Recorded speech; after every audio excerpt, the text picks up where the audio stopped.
Ce jeudi 26 janvier, Bernard Tapie aurait eu 80 ans. Mais son double cancer, de l'œsophage et de l'estomac, aura finalement eu le dernier mot, le 3 octobre 2021. L'homme d'affaires reste malgré tout dans les mémoires comme une personnalité qui se sera battue jusqu'au bout contre la maladie.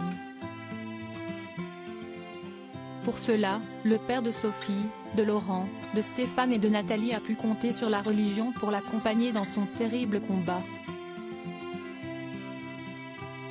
Dans le livre Bernard Tapie, Leçons de vie, de mort et d'amour, publié en juin 2021 et écrit par le biographe Franz-Olivier Gisbert, l'ancien patron de l'Olympique de Marseille évoquait son rapport à la foi.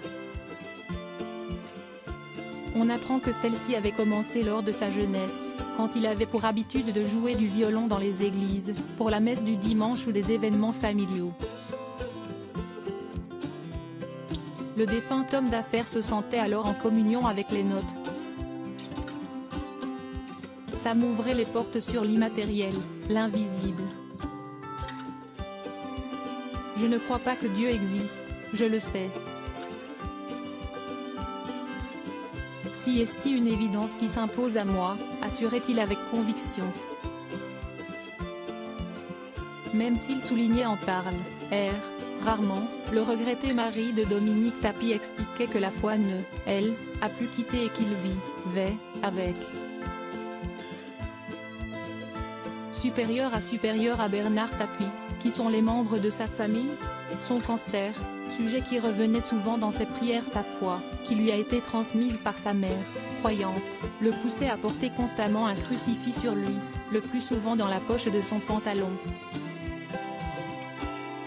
De plus, lors de ses prières silencieuses, Bernard Tapie parlait au divin de son cancer. Je compte sur la médecine, bien sûr, mais je te dis la vérité, sans lui, je ne peux pas gagner ce combat, estimait-il, avant de se livrer sur les preuves qu'il recevait sans arrêt de l'existence de Dieu.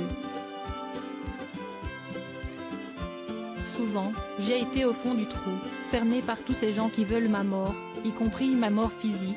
À un moment donné, il y a toujours un fil qui apparaît, une main qui se tend, une porte qui s'ouvre, lançait-il avec reconnaissance. Article écrit avec la collaboration 6 Média Crédit Photo, Pierre Perrusso.